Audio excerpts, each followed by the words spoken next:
오늘 우리에게 주신 하나님 말씀은 신약성경 요한계시록 7장 9절에서 17절 말씀을 우리가 교독으로 공독하겠습니다. 요한계시록 7장 9절에서 17절 말씀, 제가 가진 성경은 신약성경 406페이지에 있습니다. 이후에 내가 보니 각 나라와 족속과 백성과 방언에서 아무도 능히 셀 수 없는 큰 무리가 나와 흰 옷을 입고 손에 종려와 가지를 들고 보좌 앞과 어린 양 앞에 서서 큰 소리로 외치되 구원하시니 보좌에 앉으신 우리 하나님과 어린 양에게 이르다 하니 모든 천사가 보좌와 장로들과 내 생물의 주위에 서 있다가 보좌 앞에 엎드려 얼굴을 대고 하나님께 경배하여 이르되 아멘. 찬송과 영광과 지혜와 감사와 존귀와 권능과 힘이 우리 하나님께 실생적으로 있으시리라. 아멘 하라. 장로 중 하나가 응답하여 나에게 이르되 이 흰옷 입은 자들이 누구며 또 어디서 왔느냐. 내가 말하기를 내 주여 당신이 아시나이다 하니 그가 나에게 이르되 이는 큰 혼란에서 나오는 자들이니 어린 양의 피에 그 옷을 씻어 희례하느니라. 그러므로 그들이 하나님의 보좌 앞에 있고 또 그의 성전에서 밤낮 하나님을 섬기며 보좌에 앉으신 이가 그들 위에 장막을 치시리니 그들이 다시는 죄지도 아니하며 공허하지도 아니하고 해나 뜨거운 불에 상하지도 아니하고 다시 넘어가겠습니다. 이는 보좌 가운데 계신 어린 양이 그들의 보좌가 되사 생명수 책으로 인도하시고 하나님께서 그들의 눈에서 모든 눈물을 씻어주시리라. 아멘. 이 시간 그 말씀에 앞서서 먼저 특송이 있겠습니다. 아멘. 우리 이 시간 다 같이 기도하시겠습니다. 사랑과 은혜 하나님 아버지, 오늘도 주님의 날 맞이하여서 우리가 이 자리에 나왔습니다. 오늘도 말씀 안에서 깨닫게 하시고 위로받고 은혜받고 또한 우리가 회개할 수 있는 회개의 심령도 우리에게 부어 주시옵소서. 말씀 안에 우리가 온전히 소망 얻기를 원합니다. 주여 이 시간도 성령으로 운행하여 주십시오. 오늘 또한 각자의 여러 가지 사정으로 인하여서 이 자리에 나오지 못한 성도들, 주님께서 그들에게도 찾아가셔서 하늘의 한없는 은혜와 하나님의 평강으로 그들의 심령을 충만케 하여 주시옵소서. 오늘도 예배 시험을 주님께 부탁드리오며 예수님 이름으로 기도드렸습니다. 아멘. 우리 인생에는 누구나 눈물이 다 있습니다. 어떤 사람은 그 질병 때문에, 어떤 사람은 가정 문제 때문에, 어떤 사람은 그 죄책감과 실패와 과거에 대한 그 회한 때문에 눈물을 흘리고 후회하고 그런 경우가 많이 있어요. 세상은 그냥 웃으라고 합니다. 긍정적으로 살라고 합니다. 근데 실상 우리의 삶은 긍정적인 것보다 웃음보다 뭐가 많습니까? 눈물이 더 많고 걱정이 많고 한숨이 많고. 그러나 오늘 그 하나님께서 어떻습니까? 말씀을 보면은 우리의 그 눈물을 외면하시는 분이 아니라 하나님은 우리의 눈물을 아시고 우리의 아픔을 아시고 그리고 또 우리를 가장 깊이 이해하시는 분이 그분이 바로 하나님 아버지, 그리고 나의 눈물을 닦아주시고 나의 상처를 싸매주시고 위로해주신 분이 누구다? 바로 우리가 믿는 하나님임을 오늘 우리가 방금 공독한 말씀은 우리에게 분명하게 말씀하고 있습니다. 사도 요한이 요한계시록을 기록할 그 시기에 교회 상황들이 안 좋았습니다. 교회는 눈물로 가득했습니다. 로마 황제 네로의 박해뿐만 아니라 그 당시에 도미티안 황제의 박해로부터 교회들은 풍비박산이 나고 성도들은 죽임을 당하고 목회자들은 끌려가고 고문당하고 그리고 또 사자갑이 되고 공개 처형을 당하고 이런 상황 속에서 사도 요한도 마지막 사도예요. 11사도는 다 죽었습니다. 지금 혼자 남았어요. 혼자 외롭게 고군분투하고 있는데 본인 이 노고를 이끌고 90 넘은 그 노고를 이끌고 어디에 있습니까? 반모섬으로 유배됐어요. 그러면서 기약 없는 고통의 나날, 희망 없는 그런 삶을 살고 있었습니다. 인간적으로 보면은 절망적이죠. 한숨과 눈물밖에 안 나옵니다. 그러나 그 고통의 한가운데서 하나님은 요한에게 무엇을 보여주십니까? 하늘문이 열리고 하늘의 그 예배에 놀라운 장면을 보여주십니다. 그 절망의 시간에 하나님께서 요한에게 보여주신 건 또 무엇입니까? 흰옷을 입은 무리를 하나님께서 보여주셨다는. 오늘 말씀은 각 나라의 족속과 백성과 방언 중에서 그냥 거기서 하나님께로 나온 사람들, 흰옷 입은 무리들, 어린 양 앞에서 찬송하는 그 무리들을 요한은 또 보게 됩니다. 하나님이 그리고 그들의 눈물을 닦아주십니다. 단순한 환상이 아니라 무엇입니까? 하나님의 백성에게 주신 실제적이고 구체적인 그런 위로의 말씀인 거예요. 여러분이 환상은 단지 먼 미래의 그림이 아닙니다. 오늘도 눈물로 살아가는 우리를 위한 그 하나님의 약속의 말씀이 바로 오늘 우리가 읽은 본문인 줄 믿으시기 바랍니다. 오늘 말씀 무엇을 우리에게 말씀하고 있느냐? 지금 너희가 흘리고 있는 눈물, 그것이 끝이 아니다. 내가 너희의 눈물을 닦아줄 날이 반드시 올 것이다. 이 소망을 저와 여러분에게 오늘도 동일하게 나눠준 줄 믿으시기 바랍니다.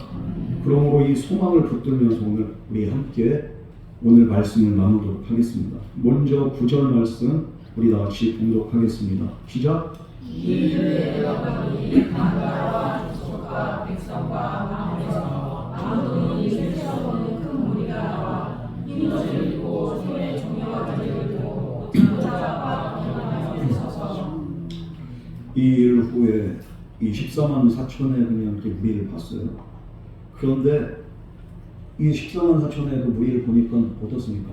피부 색깔이 달라요. 이렇게 유대인만 보이는 게 아니라 보니까 그냥 각 나라와 족속과 인종을 초월해서 모든 성도들이 하나님 앞에 나와 있는 모습을 보게 됩니다. 국경을 초월했어요. 이것이 무엇이냐? 바로 하나님의 구원은 특정 민족이나 지역에만 국한된 것이 아니라 무엇입니까? 온 세상을 향한 보편적인 은혜라는 것을 우리에게 보여줍니다.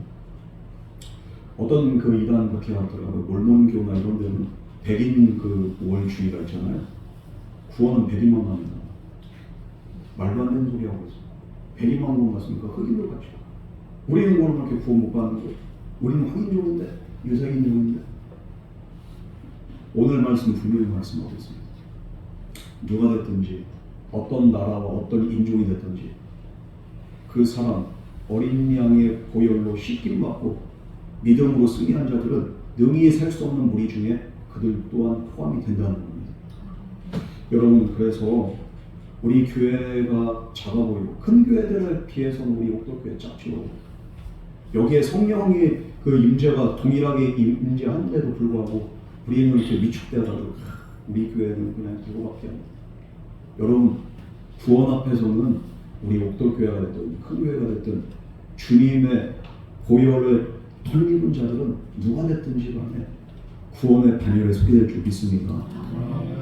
우리가 믿음이 연약한 것 같고 신앙생활이 외롭게 느껴지고 때로는 세상이 나를 이해 못하고 가족 또한 나를 외면할 때가 있어.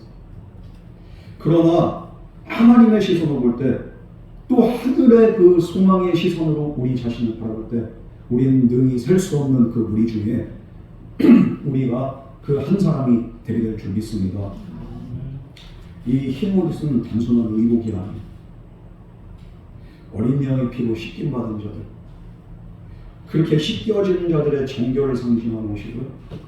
의의 옷이 그게 바로 흰 옷이라고 말합니다. 우리의 누더기 같은 그런 의가 아니에요. 우리의 너덜너덜한 죄의 옷이 아니라 주님의 완전한 의로 덮어진, 그래서 어린 양의 보혈로 가림받고 씻김받은 자들이 입는 하얀 옷, 이게 바로 의의 세마포가 됩니다. 이 흰옷은 우리의 죄가 사함받았다는 명백한 표시가 됩니다. 여러분, 내가 열심히 신앙생활에서 내 죄 사함받는 게 아니라 오늘도 나를 씻기시는 어린 양 예수 그리스도의 보혈로 말미암아 우리가 회개할 때 그 보혈의 핏뿌림으로 말미암아 저와 여러분의 죄가 사함받고 씻김받게 된 줄 믿으시기 바랍니다.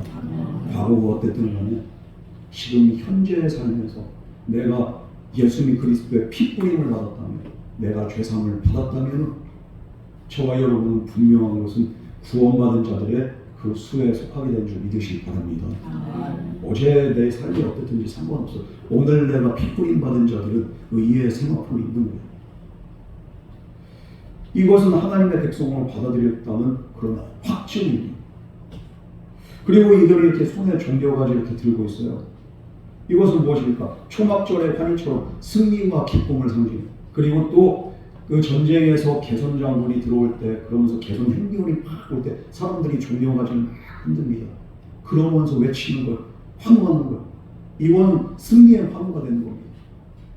이 세상 사는 동안에 어떤 어려움을 겪었던 시간에 이들은 결국엔 승리하고 지금은 구원의 그 보좌의 그 우편에 앉아 계신, 그리고 예수 그리스도와 그 천군 천사들과 24장로들과 이들은 그곳에서 기쁨의 찬양을 부르고 있다는 거예요. 승리자의 모습입니다. 우리 성도들이 세상에서는 보잘것없고 패배자 같고 그리고 정말 아무것도 아닌 것 같지만 우리가 예수 그리스도로 승리한 자들은요, 하나님 앞에서 하늘나라에서는 우리가 영화롭고 존귀한 자들이 된 줄 믿으시기 바랍니다. 내가 가진 게 없고 내가 건강하지 못하고 내가 정말로 소심하고 나는 아무것도 아닌 것 같고 내 자신을 바라볼 때 난 초라한 것 같지만 주님의 날에 저와 여러분들은 승리의 반열에서 종려나무로 손에 들고 그러면서 승리의 노래를 부르는, 이게 얼마나 이렇게 복된 광경인지. 세상 사람들이 날 몰라준다 할지라도, 세상에서 내가 무명하다 할지라도, 내가 가진 것이 없다 할지라도 승리의 그날에 우리가 함께 기뻐할 우리의 모습을 상상하고 소망 안에서 바라보면서 우리가 하루하루를 믿음으로 살아갈 수 있는 저와 여러분 되기를 주님을 축복합니다. 우리 10절 말씀 다 같이 공독하겠습니다. 시작.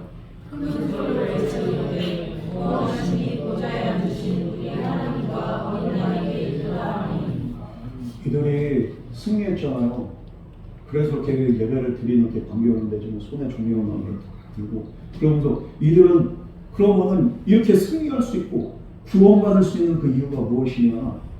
구원하심이 보좌에 앉으신 우리 하나님과 어린 양께 있도다.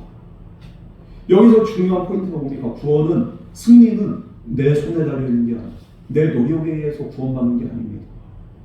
전적으로 하나님께 속해 있고 하나님의 은혜로 말미암아 우리는 구원받는다는 것을 이들은 고백하게 됩니다. 우리도 마찬가지예요. 내가 구원받아 천국 가는 날 내 의로 가는 게 아니에요. 그 어린 양 대신 예수 그리스도를 믿는 믿음 안에서 우리는 구원받고 천국 가서 하나님의 나라에서 영원한 기쁨을 누리게 될 줄 믿습니다. 전적으로 구원은 예수 그리스도로 말미암습니다. 그런데 이거에 대해서 그냥 이렇게 뭐 율법적으로 이렇게 해가지고 맞고 저렇게 해가지고 맞고, 그거는 구원이야. 내 노력과 상관없이, 내 의와 상관없이 구원은 전적으로 예수 그리스도의 은혜로 말미암아, 어린 양의 보혈로 말미암아, 예수 그리스도의 의로 말미암아 저와 여러분들은 죄사함 받고 깨끗함을 얻고 그리고 우리는 구원받게 됩니다. 만약 구원이 우리의 손에 달려있다면 우리는 이미 오래전에 끊어졌습니다. 내 손에 구원이 달렸다면 내가 어떻게 구원을 받아요? 믿음이 약해질 때, 우리의 열심이 식어질 때, 우리가 실수하고 넘어질 때마다 우리는 구원으로부터 멀어지게 됩니다.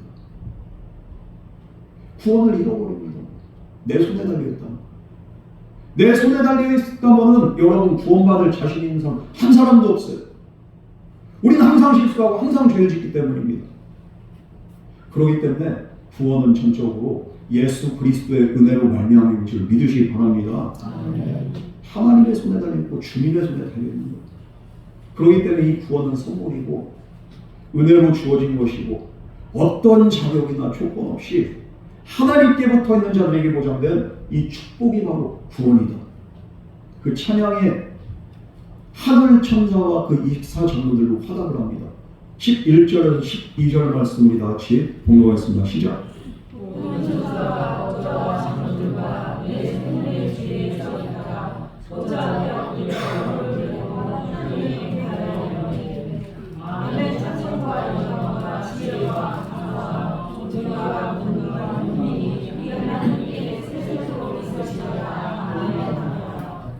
구원받은 성도들이 구원하시니 보좌에 앉으신 우리 하나님과 어린 양께 하면서 감격의 찬양으로 그냥 함성으로 하나님께 영광 돌릴 때 이들의 예배가 어디로 이어집니까? 바로 천군 천사들과 24 장로들에게도 이 예배가 이어져서 그들이 화답하는 거예요. 그러면서 이들이 아멘 찬송과 영광과 지혜와 감사와 존귀와 권능과 힘이 그에게 우리 하나님께 세세토록 있을지어다. 그들이 화답을 합니다. 주고받는 형식으로 예배를 하는 거지.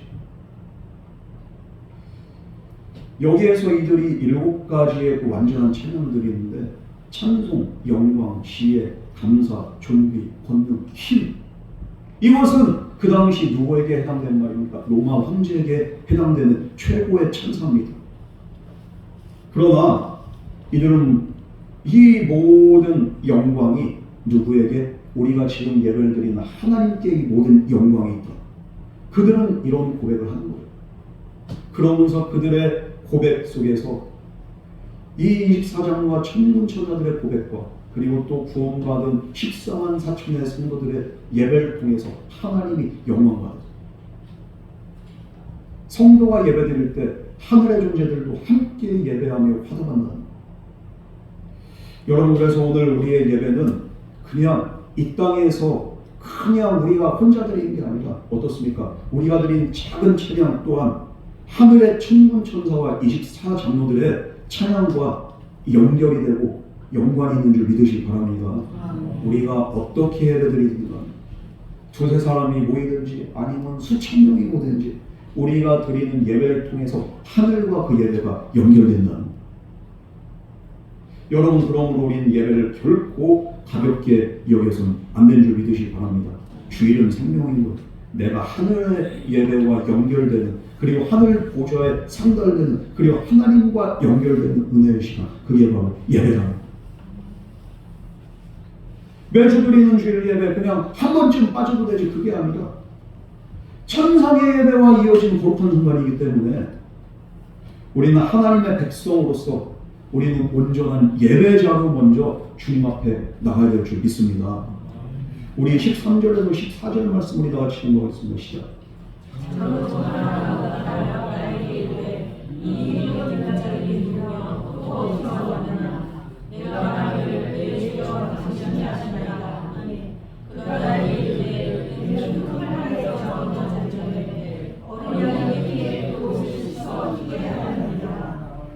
이렇게 찬양하는 자들 바라보면서 14만 4천의 성도들을 흰옷 입은 자들을 바라보면서 24 장로들이 화답을 하고 천군천사들이 화답을 하는데 그 장로 중에 하나가 요한은 지금 입 벌어지면서 하면서 이게 얼마나 놀라운 장면인지 입을 다물지를 못해.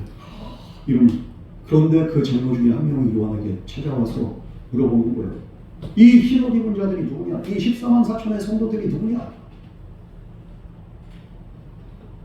그때 요한이 뭐라고 합니까? 내 주여, 내가 알지 못합니다. 당신이 하시나이다. 그가 나에게 이르되 큰 환란에서 나온 자들인데 어린 양의 피에 그 옷을 씻어 희게 하였느니라. 큰 환란에서 나온 자들이라. 환란을 피한 자들이 아니라 환란을 통과한 자들이라는 겁니다. 그 자들이 14만 4천 안에 들어갔다는 거예요. 그러니까 환란을 통과해서 승리한 자들이 지금 여기서 예배드린다. 여러분, 그럼 이 사람들은 어떤 사람? 대단한 사람들입니까? 아니요. 우리와 똑같은 사람들입니다.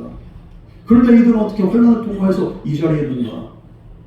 환란을 통과해서 승리하게 한 힘은 내 의지나 내 결심이 아니라는 거예요. 무엇입니까? 오직 어린 양의 보혈의 능력인 줄 믿으시기 바랍니다. 보혈의 능력이 있는 거예요. 그 보혈의 능력으로 말미암아 죄사함 받고 그래서 하나님의 거룩하심 안에서 정결케 된 자들이 자기를 끝까지 구별하여서 자기 자신을 지킨 자들이 이 14만 4천에 들어갔다는 거예요.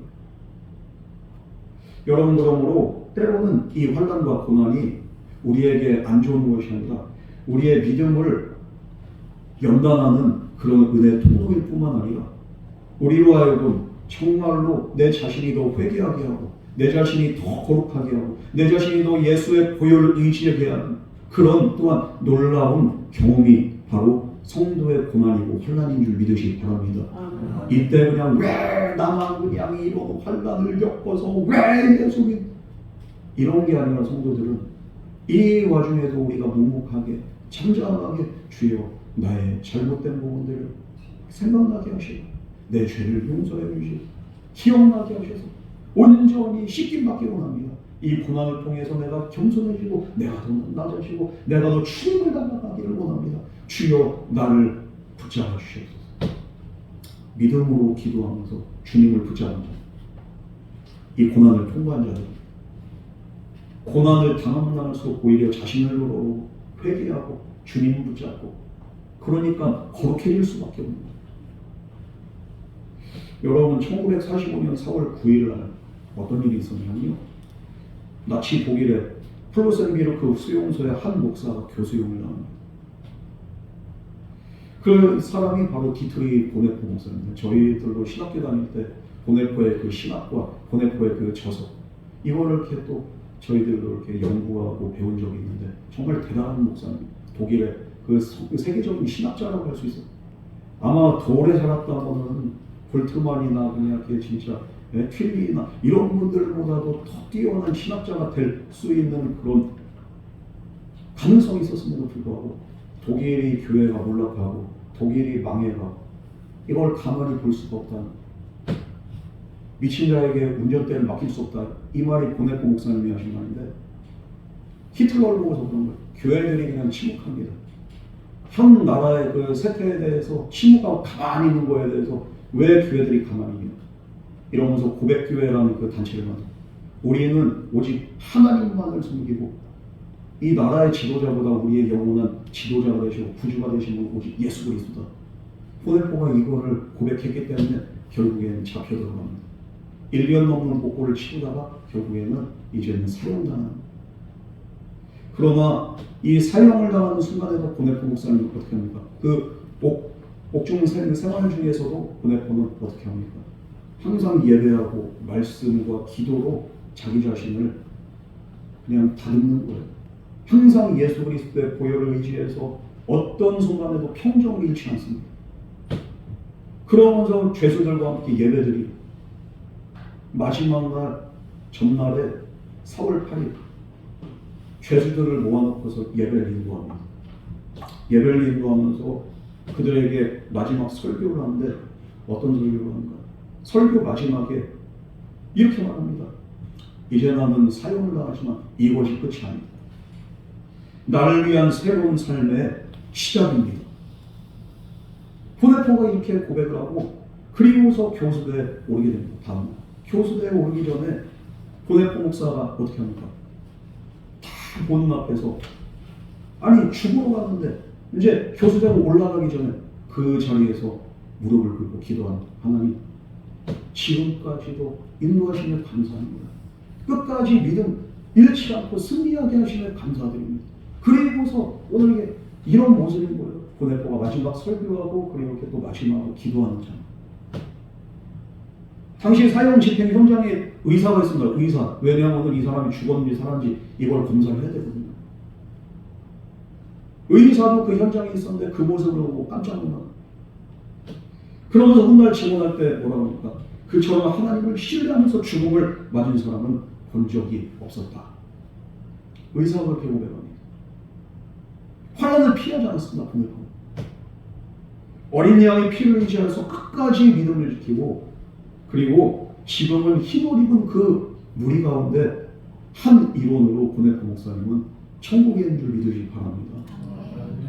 뿐만 아니라 환난을 통과한 많은 믿음의 고백들이 있습니다. 지금 중국이나 북한이나 여기도 기독교 탄압이 어마어마하지만 실제적으로 전 세계적인 평균을 그렇게 놓고 볼 때 가장 많은 탄압을 받고 가장 탄압을 받는 그 퍼센티지가 높은 나라가 어디냐? 나이지리아. 나이지리아는 기독교 인구가 거의 50% 가까이 됩니다. 48%? 그런데 나머지가 회교권이에요. 이 50%가 좀 넘는 이 회교들이 보코하람이라는 단체가 있어요. 급진적인 그 이슬람 교도들이 이들이 기독교인들을 박해하고 죽이는 거예요. 전 세계 기독교 핍박의 89%가 나이지리아에 있어요. 지금까지 죽은 사람만 해도 5만 5천 명이 넘어요. 잡혀간 사람들 2,100명이 넘습니다. 이런 상황 속에서 2014년도에 그 기독교 학교를 보코하람이 갑자기 총 들고서 괴한들이 침입을 해서 어떻게 합니까? 276명의 여학생들을 납치한 사건이 있었어요. 전 세계적으로 뉴스도 났습니다. 기독교 이 학생들한테 이들이 말로 못할 그냥 엄청난 짓들을 이렇게 그냥 자행하고 만행을 저지르고 거기서 풀려난 그 학생들의 증언 중에서 뭐라고 하면 이들에게 개종을 강요했다는 거예요. 예수 믿지 말고 이슬람교 믿어, 알라를 믿어라. 여러분, 우리나라에 지금 이슬람교가 점점 많아지는 데 있잖아요. 이거 많아지면 큰일 나는 거예요. 이것도 뭐 인권이니 뭐니 이런데 얘네들이 인권 없어요. 만약에 얘네들이 10% 넘어가잖아요. 이슬람교. 그러면 테러를 하고 이제는 막 핍박이 시작됩니다. 강제적으로 나라를 그냥 혼란시키고. 그런데 그냥 뭐 이게 지금 퍼지고 있는데도 정신 못 차리고 그래도 인권이 어쩌고저쩌고 저 사람들 전도 대상자가 아니에요. 그 사람들. 이게 물과 기름은 공존할 수가 없어요. 이건 가급적이면 받아들이면 안 돼요. 어쨌든 간에 지금 이런 이렇게 상황 속에서도 그 당시 목격자들이 뭐라고 하나 끝까지 믿음을 지키는 학생들이 있었다. 니들을 안 그러면 죽여버린다. 빨리 결정해. 그런데도 이들이 믿음을 잃지 않고 이들이 찬송을 하고 찬양을 합니다. 이 찬양 그 영어 그 제목이 Because He Lives, I Can Face Tomorrow. 이게 뭐냐면은 그분이 살아계시기에 나는 내일을 직면할 수 있습니다. 이 가사가 또 Because He Lives, All fears is gone. 모든 두려움이 그분이 살아계시기 때문에 떠나간다. 이거를 우리가 이렇게 부른 찬양, 오늘 우리가 이렇게 불렀어요. 이 찬양. 살아계신 주. 살아계신 주, 나의 참된 소망, 걱정 근심 전혀 없네. 이 찬양을 밤마다 그리고 결국엔 총알을 죽였어요. 살아계신 주, 그분이 살아계시기 때문에 어떤 상황이 있다 할지라도 우리는 내일을 직면할 수 있고 어떤 상황 속에 있다 할지라도 우리의 모든 두려움은 사라집니다. 이들이 이런 믿음의 고백을 하고 죽었다는 거예요. 여러분, 고난을 견디는 힘은 우리 안에 있지 않아요. 오직 어린 양의 보혈에 있는 줄 믿으시기 바랍니다. 요한계시록 12장 11절 말씀에 보면 또 여러 형제가 어린 양의 피와 자기들의 증거하는 믿음 안에서 믿음으로 인하여 저를 이기었으니 그들은 죽기까지 자기 생명을 아끼지 아니하였도다. 어린 양의 보혈 그리고 자기들의 믿음으로 말미암아 저를 이겼다는 것, 죽음을 이겼다는 것, 모든 것을 이겼다는 것, 그리고 승리했다는 것. 우리가 승리하는 비결은 오직 어린 양의 보혈 안에 있어요. 여러분, 그래서 우리는 어떤 환난 중에도 소망을 잃지 않는 그 이유가 무엇입니까? 오늘도 우리를 정결케 하고 우리에게 능력 주고 우리에게 구원의 확신을 주는 보혈의 은혜가 그 능력이 있기 때문인 줄 믿으시기 바랍니다. 하나님 우리를 지켜보시고 그리고 반드시 그 능력을 의지하게 하셔서 승리자로 우리를 이끄신다. 우리 15절 말씀 다 같이 공부하겠습니다. 시작. 그러므로 그들이 하나님의 보좌 앞에 있고 또 그의 손에서 만나 하나님을 전하되 보좌에 앉으신 이가 그들 위에 장막을 치시리니. 이렇게 환난을 통과한 자들 그들에게 베푸시는 은혜는 뭡니까? 이제는 그들이 천상의 예배를 드릴 때 그들 위에 장막으로 덮어주시는 장막을 치신다. 이 원어를 찾아보니까요, 그 스케노스데이라고 하는데 이 스케노스데이가 이렇게 쉐키나 이런 게 그 히브리어의 그런 게 또 그 음과도 이렇게 비슷하고 그리고 이렇게 또 뜻이 이렇게 거의 비슷합니다. 하나님의 임재인데 임재 보호하심. 이제는 장막으로 덮어주심. 이 세상 살면서 고난과 환난을 통과하면서 그들이 죽임을 당하기도 하고 거기 배고픔을 당하기도 하고 여러 가지 환난과 핍박과 사람들의 그냥 조롱과 멸시와 손가락질 이것들을 그들은 견뎌내면서 그들은 울면서 그러면서 자기 십자가를 지고서 그들은 이 믿음의 길을 걸어갔더니 결국엔 승리했더니 천상에서 예배하면서 승리하는 그 예배자들 위에 이제는 영원한 장막으로 그들을 덮어준다는 거예요. 하나님의 영원한 임재와 보호를 의미합니다. 이제 더 이상은 아파할 필요가 없어요. 이제 더 이상 핍박받을 일이 없습니다. 오늘도 하나님은 우리 인생 강에 그런 그늘이 되신 줄 믿으시기 바랍니다. 상황이 바뀌지 않지만 여전히 내가 살기는 너무 힘들고 어렵지만 하나님은 먼저 그늘을 펼치신다는 거예요. 우리가 오늘 예배드리는 그 이 자리는 하나님의 장막 그늘 아래 거하는 은혜의 시간이고 그리고 은혜의 피난처가 됩니다. 예배하는 자들에게 오늘 이 천상에서뿐만 아니라 오늘도 지상의 모든 예배자들을 위해 하나님은 동일하게 장막을 펼치신 줄 믿으시기 바랍니다. 그 장막 안에 있을 때 우리는 쉼을 얻고 회복을 경험하게 되는 겁니다. 수고하고 무거운 짐이 아니라 다 내게로 가. 내가 너희를 쉬게 하리라. 내 장막 그늘 아래 너희가 쉬게 하리라. 내가 너희를 보호하리라. 너희와 함께 하리라. 이 주님의 약속의 말씀 오늘로 살아있어서 저와 여러분에게 동일하게 임하게 된 줄 믿으시기 바랍니다. 16절 말씀 우리 다 같이 동요하겠습니다. 시작.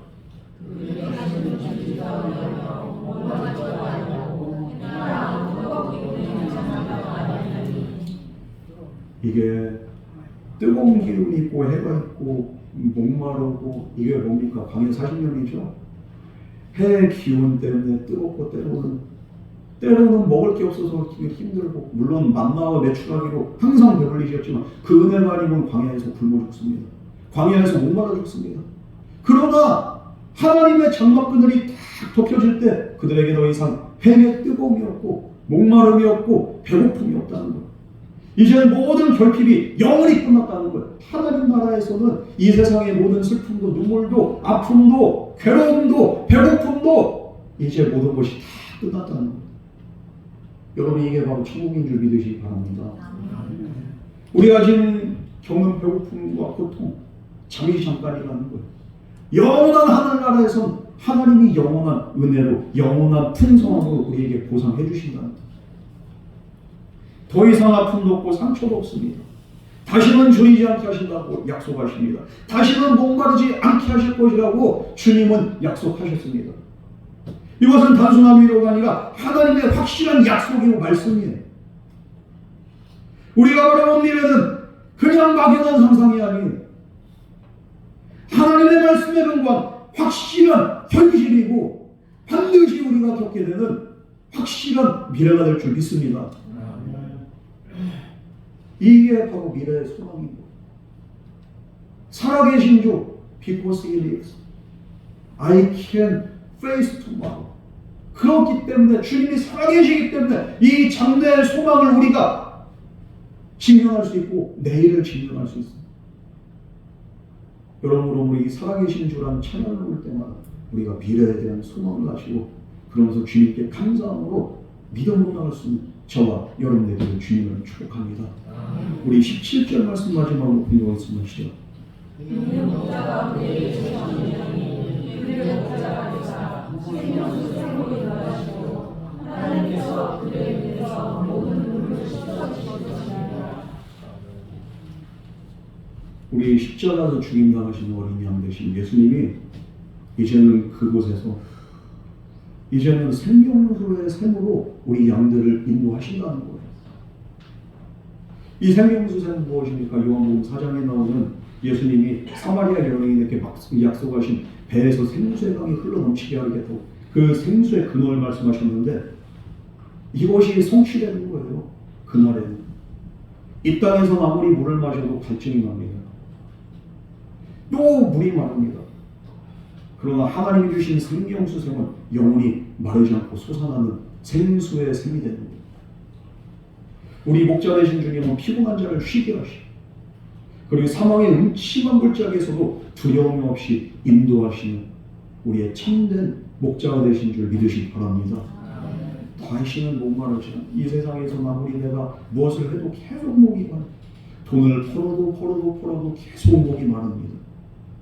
이 정도만 되면 충분하겠지 싶지만 충분하지만 아무리 마셔도 갈증은 바닷물을 마시는 것 같이 해갈이 안 되는.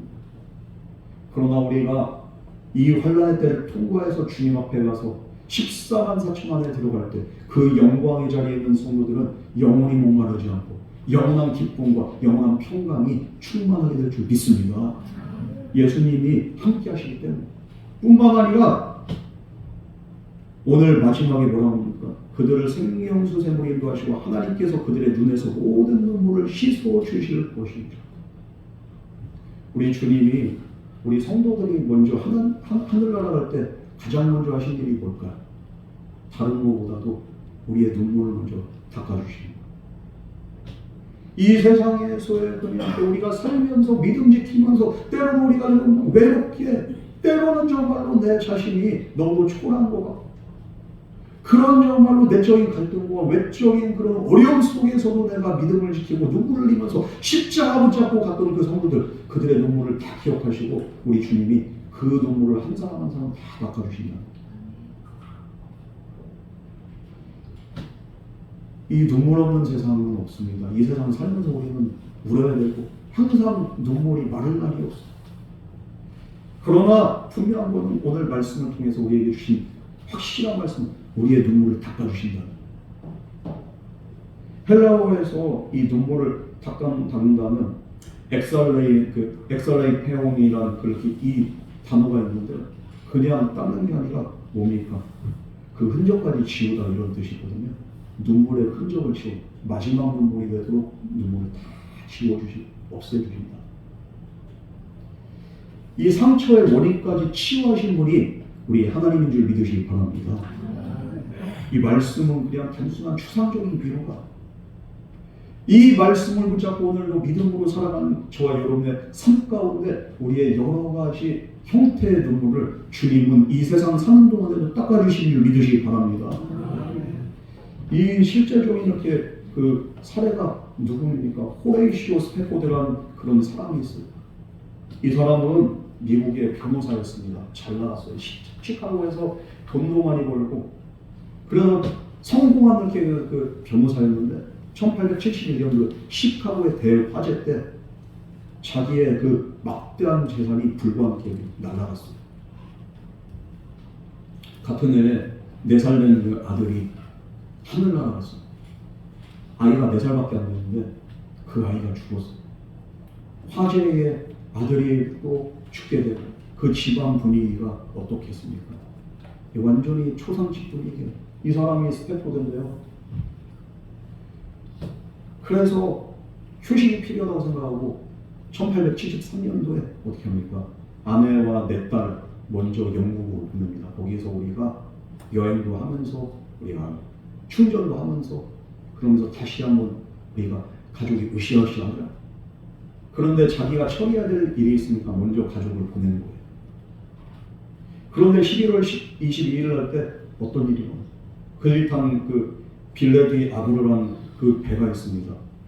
빌레디 아브로가 영국 선박과 충돌해서 박살이 난 거예요. 바다 한복판에서 대서양 한복판에서 이게 그냥 배가 좌초가 됩니다. 그때 200명이 넘는 승객들이 목숨을 잃게 됩니다. 그런데 그 200명 넘는 승객들 중에서 자기의 4딸이 다 죽어요. 큰딸이 11살이었고 맥이라는 딸, 타니타라는 9살짜리 딸이 있었고 엘리라는 5살짜리 딸이 있었고 더 어린 2살 배기 베시라는 딸이 있었어요. 이 4딸이 한 번에 그냥 몰살되고 그 아내만 살았다는 거예요. 정보를 받았는데 세이버로 나 혼자 살아남았다고 그 정보를 받았어요. 얼마나 기가 막혀요. 그래서 부랴부랴 그 영국으로 건너갔는데 아내를 만나러 영국으로 떠난 항해 도중에 선장이 그러는 거예요. 지금 우리가 지난 곳이 당신 딸들이 잠든 바다입니다. 그 얘기. 그 순간 스패포드의 마음에 찾아온 것은 절망이 아니라 말할 수 없는 하나님의 평강이었어.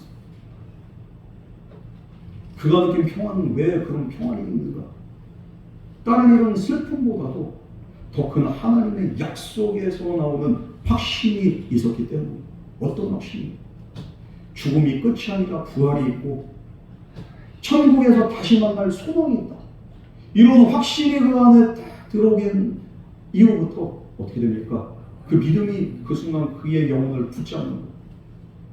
빌립보서 4장 7절 말씀에서 모든 지각에 뛰어나신 하나님의 평강이 그리스도 예수 안에서 너희의 마음과 생각을 지키시리라.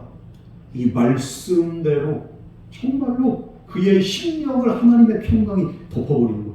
이번 압도적인 것, 위에서부터 내려오는 그 놀라운 평강이 그를 압도할 때 상황은 조금도 바뀌지 않았고 딸들은 살아 돌아오지 않습니다. 그러나 주님께서 그 눈물을 닦아주시고 그에게 놀라운 은혜를 주시길 믿습니다. 그 자리에서 찬송시를 쓰게 되는 거예요. 평강의 강물이 내 길에 넘칠 때나 슬픔의 파도가 몰아칠 때나 내 분깃 무엇이든지 주께서 가르치사 내 영혼 평안해, 내 영혼 평안해. 여러분, 이 찬양이 여러분 좀 감이 오시나요? 찬송가 413장 1절 찬송이 바로 그거예요. 이러면서 이 찬송을 오늘 우리가 어떻게 부릅니까? 내 평생의 가는길. 우리 1절만 한번 불러보겠습니다.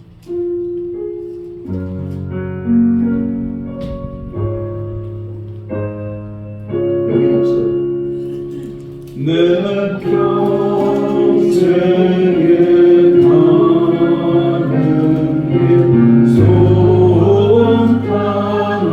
손하나요 늘 잔잔한 강 같은 길 큰 풍파로 무섭고 어렵든지 나의 영혼은 늘 평안하 내 영혼 평안해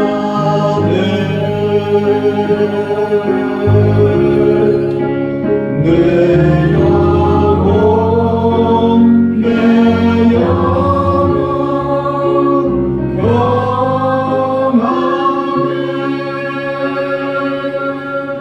평안해. 이 노래가 단순한 감정적인 위로가 아니라 깊은 상실 가운데서 하나님의 주권과 구원의 소망을 붙든 믿음의 고백이었습니다. 이게 바로 눈물을 닦으신 하나님의 은혜, 고통의 눈물이 소망의 찬송으로 흘러가게 한 것입니다. 이렇게 하나님이 우리의 눈물을 닦아주신 방법은 바로 이와 같아요. 천국에 대한 소망과 미래에 대한 확신이 오늘 우리의 눈물을 닦아주십니다. 그렇기 때문에 주님의 날에 주님은 다시는 눈물이 없도록 영원한 위로를 우리에게 주실 줄 믿습니다. 여러분, 우리 인생길은 눈물의 길이에요.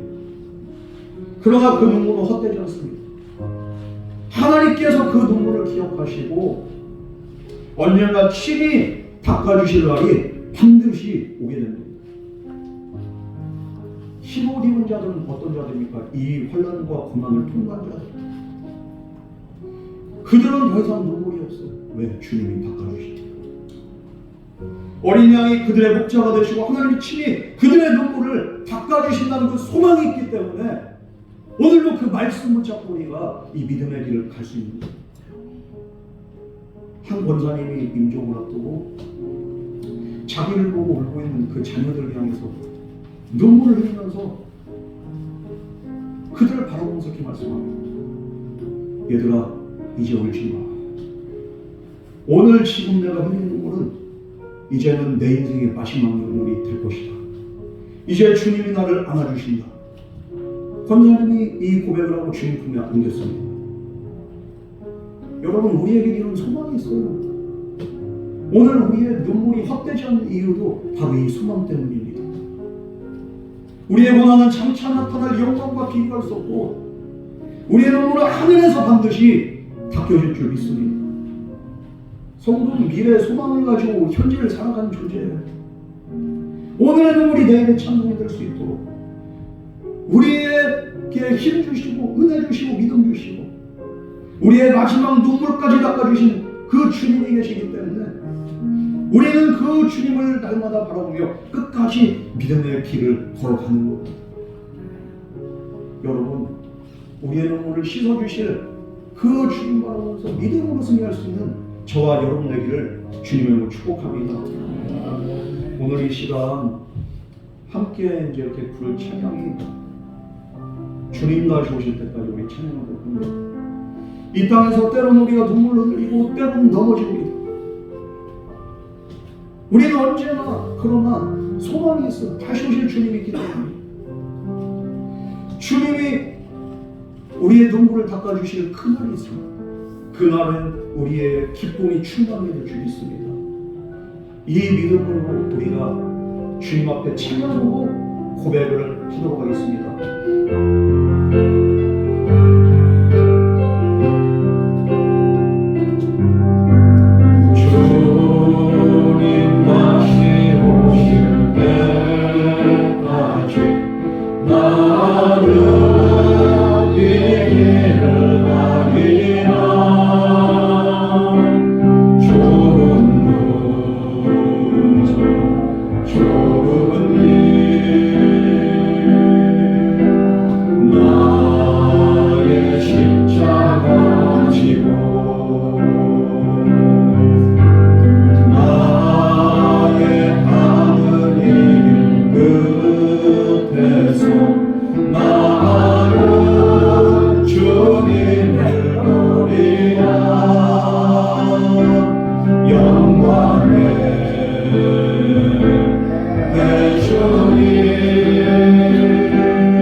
사랑과 위로의 하나님, 오늘 말씀을 통하여 우리의 눈물을 기억하시고 닦아주시는 주님을 바라보게 하심을 감사드립니다. 환난 속에서도 우리에게 어린 양의 보혈로 흰옷을 입혀주실 주님을 바라봅니다. 오늘의 눈물이 내일의 찬송이 되게 하시고 우리의 고난이 믿음의 열매가 되게 하시며 마지막 날 주님 모자 앞에서 우리도 흰옷 입은 무리로 서게 하여 주시옵소서. 예수 그리스도의 이름으로 간절히 기도드렸습니다. 아멘.